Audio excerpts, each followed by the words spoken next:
Hello, hello, hello. This is Tara Alemany. I'm the founder of Emerald Lake Books, and today I'm here to talk to you about a new tool called Author Headshots. It's by the folks that create mock-up shots and Quick Write and Author Social Assistant and a number of other tools that I've recommended in the past. And this is their latest iteration at helping the author community create the content that they need to be able to promote their books and get more visibility. And so what this particular tool does is it allows you to take your own headshots and use AI to create additional scenes that you are in. And so think about the fact that the last time you had a photo shoot, you probably had to schedule weeks in advance. You had to get ready. You had to figure out what you were going to wear, where you wanted your location shot, what stances you wanted, what poses, how you were going to use it. Were you going to use it in social media or on speaker one sheet or all these different things? And so there's a lot of things that you have to think about in advance before you go to your photo shoot. The challenge is sometimes we come away at the end and there's a few shots that we really like, quite a few others that don't quite work. And this allows us to kind of work from the things that we like in our headshots and create other scenarios to create more visibility and content for ourselves. And so what I'm going to do is I'm going to give you a behind the scenes look at author headshots today so you can see what all it accomplishes and see if it's something that's interesting to you. Currently, during this launch, there is a lifetime access special. And so hopefully you take advantage of that so that you don't have to pay ongoing payments later on. So let me share my screen and show you what we've got. So let's see. Starts here where you come to the landing page. And when you get here, you're going to see all of the things that Author Headshots can do. And essentially, it's going to show you different scenarios. Now, the other thing that I didn't mention is that you can actually create images for your characters too. So if you're a nonfiction author and you've got a great description of your character, you can go into the AI section of this and describe the character.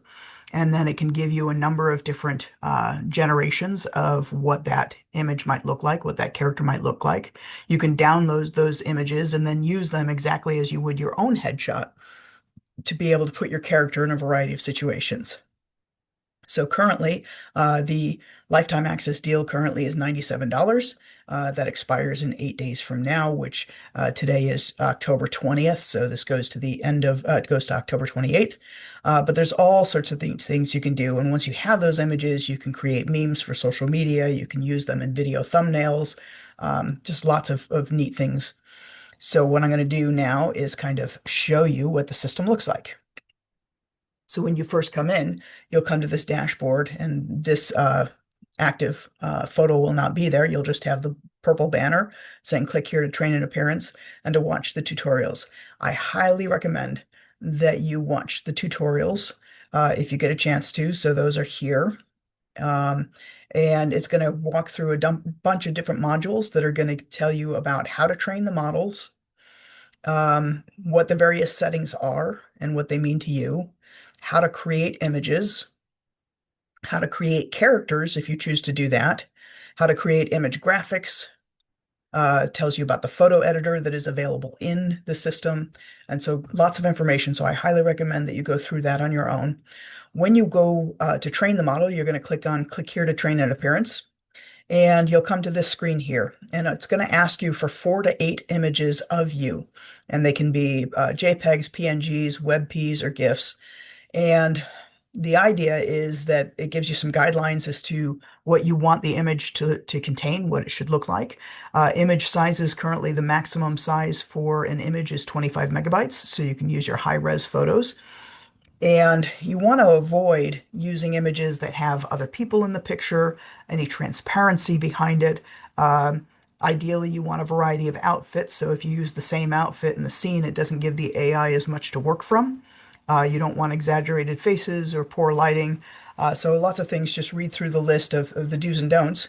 But once you have uploaded your images and chosen your gender in terms of which type of model you're using, then you're going to generate the model and it will bring you back here. Now that process takes about 10 minutes to do your first model. And once you've got the images, then what you're going to do is you're going to create images from there. So you can click there or you can click here, which gives you a variety of different ways to use the images that have been created. The most common one probably is going to be to create images from the library. And so what that's going to look like here, and this is, of course, I've chosen the female for myself, and it's going to show you all of the different images that you can work from in terms of the position, the dress, the location. So say I wanted to use this particular image, what I would do is I would click on the plus to generate it. And then once the image is done generating, it will appear down in the system tray down at the bottom of the screen. And it takes a minute or two to get there. Um, and so what you're going to do is just kind of scroll through, choose the different things. There's all sorts of different settings, styles, locations. Here's what my image looks like in that particular setting. And that is not me. That is based on the model and the template that was in the photograph. But it certainly looks an awful lot like me. Now, there are other aspects of what you can do in this when you're creating these images, because right now I'm using a default setting, which is not to have the skin tone adjusted. But if you do need to adjust the skin tone because it looks too plasticky or something like that, you can create that same image again by turning on the AST. Now you'll see that it takes 2 credits instead of 1, but you can go ahead and create that again. And once I have that second image, I will show you the difference between the two of them just so that you can get an idea. It probably makes more sense to do when you're working on a close-up photo than it does when you're working on one that is a distance away. I'm going to do this one too because that looks pretty good. And so if I go here and I look at, this is the first one that I created that did not have the AST turned on. And then the second one, it's a little closer. It's a slightly different variation on the image. The skin tone, because it's a distance, you really can't tell the difference in the skin tone. Um, I'll choose a different one to show later on when I try that again. You'll see each one then is clearly identified as AST is on. You'll also see when you go in here, there's the opportunity to create some let me go and show you this one first before I go on. So that's me in that image in the library. And it certainly does look an awful lot like me. So if I were to go in and create one of these though, say I decide I'm going to use this image in the library, when it shows up and I look at it, there's actually one more thing I can do. I can go in here, let's use this one, and I can create a video version of it. So say I decide that I want to animate this photograph. It'll take a moment, but once that's done being queued and gets processed, you'll actually see another image appear in the system tray, and instead of being marked with AST, it will be marked with VID for video. I'm going to go ahead and show you the still of me in the library. So that is the one that I just created. And of course, that looks very much like me. So here's the video version of me. Oh, now I'm talking. Don't I look cute? Yeah, that's not quite me. I wouldn't use that one, but um, there are interesting ways that things can be animated. Take a look at one more. Oh, too, I said I would do one that was closer up so you can see the difference with the AST on. So I'm going to use this one because it's nice and close. So generate one, turn on AST, and I'm going to generate a second one of that.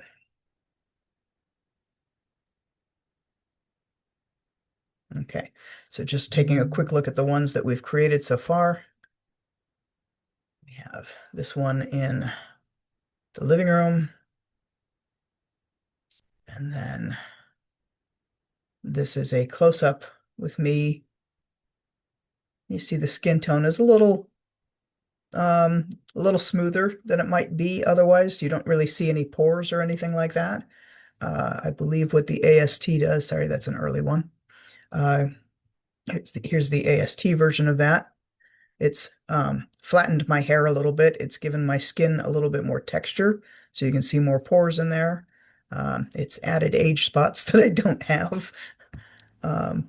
Sorry, going the wrong way. Yeah, so personally, I like the smoother version, but if you don't mind looking a little less made up, that one to me doesn't look quite as much like me as this one. And so it's going to vary from one photo to the next. So you just have to decide which makes the most sense for you. Um, so anyway, done playing with the image library. Let me show you some other things. You can create custom images as well. And so this uses a combination of, this is just AI. You can actually describe what you want the image to contain. And so this could be used to create all sorts of different things. Um, Let me just see. Any description you imagine you'd like to create, we use the model selected in your dashboard. So I currently have AST turned off. I'm going to be doing so. Um, let's say woman. Well, I'm going to say me in front of audience at writers conference. And I'm going to say in front of happy audience. And we'll see what comes up. And so it'll take a moment for that to appear. Once it does, I will show you what it is, though. In the meantime, some of the other features that I want to show you, here we go. This is, whoops, this is me in front of a happy audience, right? So not bad. So with this next one, which is the images with book, what you can do is you can upload your book cover here. And so I have already uploaded my Publish with Purpose cover, but I'm going to upload a different one this time. I'm going to do my memoir.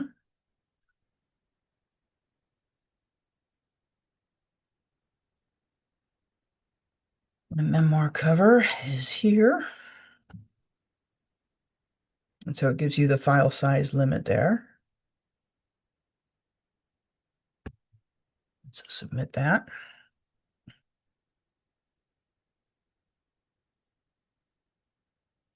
All right. And so now with that, what you can do is it already has me as a person, right? And so what I can do is use these short codes to say, put me, person, holding book. So it's going to take that book cover that I used, sitting in a lounge chair at my local woodland beach. Because I have a very small, quiet pond. Um,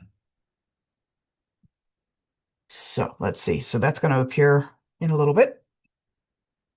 The shorter the prompt, the easier it is for it to process.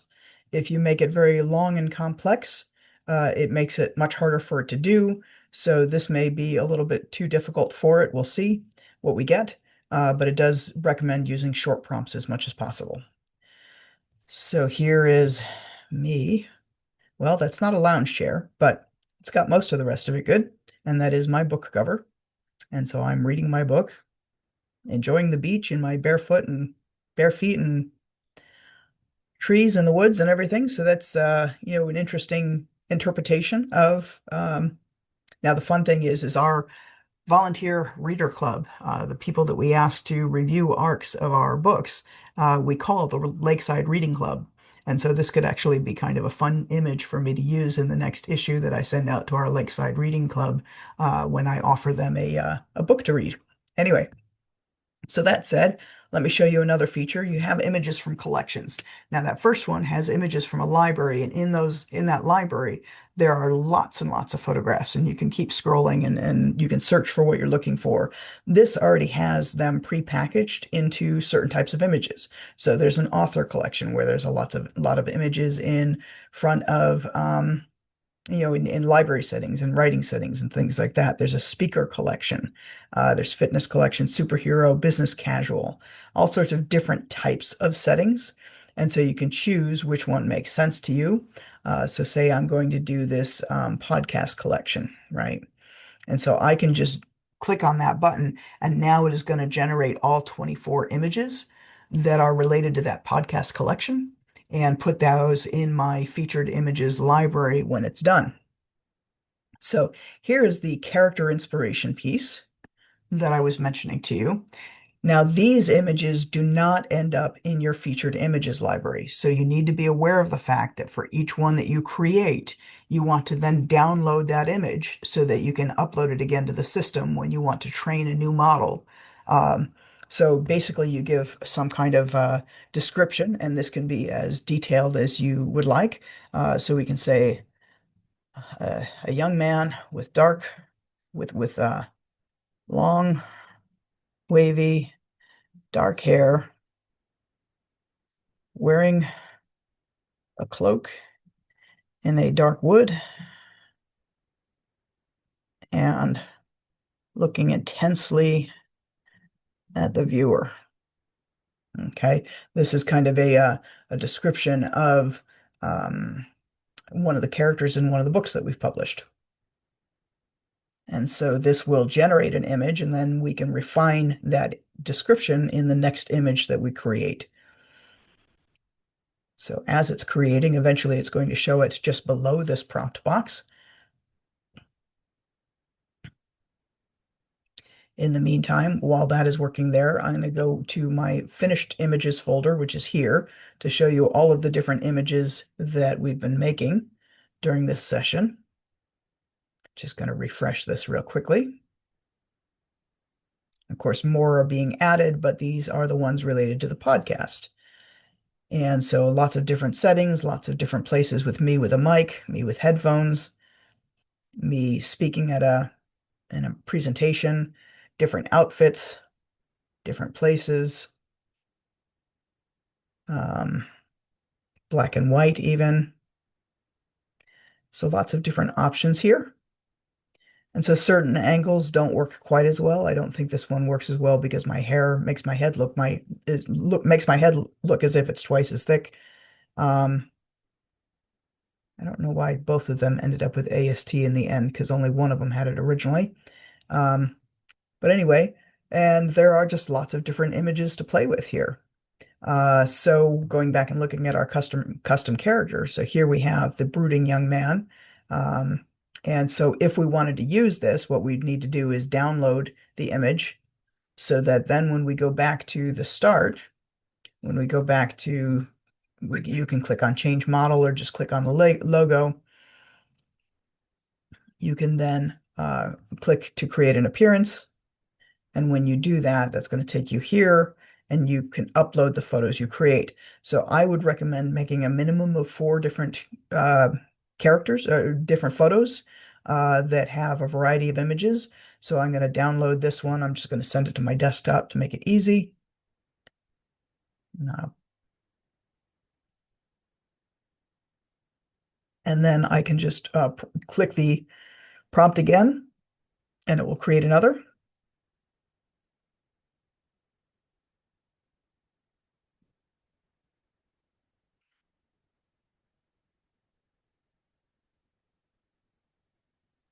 And if there's an issue, then with the next one, I can actually adjust it a little bit. So I can say, you know, you can say instead of a young man, make it, here he's got his cloak covering his head. So that's neat. Um, I can adjust if needed, but I'm going to save this one, download this one as well.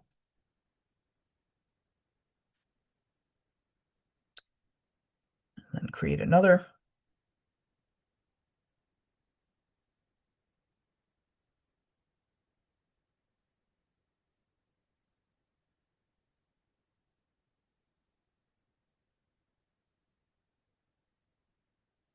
And then once this is done, I can take each of those and I can train the AI on a new model. And then as needed, I can switch back and forth between the different models that I want to create images for. So I can do that, right? So the last thing that I want to show you though is what you can do with these because you also have, when you have the finished image, if you click on any of these finished images to look more closely at it, so let's say I like this one. I think that actually is pretty good. You can go ahead and you can download it if that's the way you like it, but you can also edit it. And so if you click the edit, it's going to take you into an area where you have an image editor. And so you can resize things, you can add a background, you can do all of the things that you might do in Canva to be able to say create uh, a meme or a thumbnail or whatever else that you want to do. So there's lots of different ways that you can do things. Um, you can use, AI generative expansion to expand the background. So maybe I want to do this and what do I want to do? I want to make it wide because I want to make it post wide. So I'm going to put this here because I want to put more text over here. And so it's going to have to expand to the side, drag to adjust. So I have it where I want it to be. I think I need to do this. I'm not the image person in my business. So let's make that. That's not what I want though. The width. I want to expand things. Hmm. Well, this is not the place. Oh, there we go. Sign up, log in. So you have to create it. You have to log in first if you haven't done that already. Oh, this is Pixlr. Well, interesting. This I don't know what to tell you about. It sounds like you have to sign up for an additional account that is created as part of this. And so in doing this, I actually have a Pixlr account, but it's from over a decade ago. Um, don't know if it still works, so I'll have to go look for that. So anyway, though, this allows you to kind of work with your images to be able to do different things with it. And yeah, when you're done, then you can download it and save it and download it. And so that is how you can use the editor. And I believe at this point I've shown you everything. You can also annotate if you just want to add some information. Um, Nope, that's not part of the author headshots. That's part of Zoom. Sorry about that. Anyway, at this point in time, I'm now reaching for things to tell you about. So rather than continuing to reach, I'm just going to say thanks for listening in. I hope you enjoyed getting this behind the scenes look for author headshots. And if you see something that you think you can use in order to be able to create more visibility for your particular book and the books that you write, I highly recommend that you snag the lifetime deal while you can. And that is it from me. Once again, this is Tara Alemany from Emerald Lake Books, and I hope you found this video helpful. Bye.